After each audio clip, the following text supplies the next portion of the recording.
తెలుగు జాతి గర్వించే రామోజీరావు గారి పేరుతో రామోజీ ఎక్సలెన్స్ అవార్డు కార్యక్రమం నిర్వహిస్తున్న కుటుంబ సభ్యులకి రామోజీ గ్రూపును కూడా మనస్ఫూర్తిగా అభినందిస్తున్నాను. ఇది ఒక మంచి ఆలోచన. ఏదైనా ఎక్సలెన్స్ అనే పేరు ఉంటే ఆ ఎక్సలెన్స్కి ప్రతిరూపం రామోజీరావు గారు అని చెప్పి కూడా నేను మీకు తెలియజేసుకుంటున్నాను.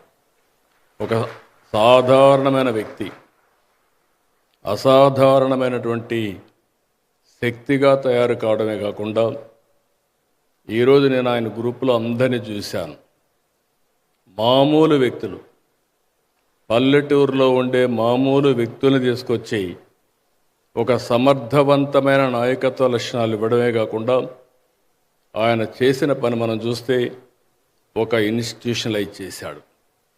ప్రతి ఒక్కరూ కూడా ఒక ఇన్స్టిట్యూషన్గా తయారయ్యారు. ఈరోజు రామోజీరావు గారు ఇక్కడ లేరు, కానీ రామోజీరావు గారు నిర్మించిన వ్యవస్థలు మాత్రం చిరస్థాయిగా ఉంటాయి, శాశ్వతంగా ఉంటాయి. దీంట్లో ఎవరికి అనుమానం లేదని చెప్పి కూడా మరొకసారి మీ అందరికీ తెలియజేస్తున్నా. తాను నమ్మిన సిద్ధాంతం కోసం దేన్నైనా వదులుకున్నారు. నేను చాలాసార్లు చూశాను.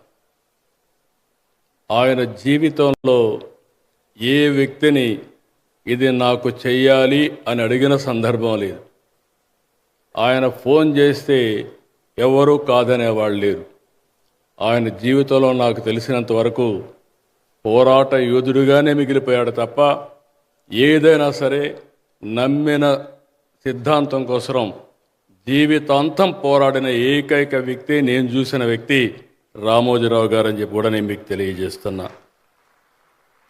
అందుకే ఆయన మన మధ్య లేకపోయినా ఒక నికార్సైన జర్నలిజంతో తెలుగు జాతికి, తెలుగు భాషకు ఆయన చేసిన సేవలను మనం ఎప్పటికీ మర్చిపోకూడదు కూడా. నేను ఆయన్ని చూశాను. ఎక్కడ అవినీతి జరిగినా, ఎక్కడ దోపిడీ జరిగినా, ఎక్కడ అన్యాయం జరిగినా తన కలంతో ప్రజల పక్షాన బలంగా పోరాడిన యోధుడు రామోజీరావు గారు. ఒకప్పుడు అపోజిషన్ లేకపోయినా ప్రతిపక్షంగా పనిచేసిన ఏకైక వ్యక్తి, ఏకైక సంస్థ రామోజీ సంస్థ అని చెప్పి కూడా నేను మీకు తెలియజేస్తున్నా. ఆయన ఎప్పుడూ ఒక మాట చెప్పాడు, అపోజిషన్ బలహీనంగా ఉంటే నేనే అపోజిషన్గా పనిచేస్తానని ప్రజల తరపున నిలబడ్డాడు. తన శక్తి ఏంటో చూపించాడని చెప్పి కూడా నేను మీకు తెలియజేస్తున్నా.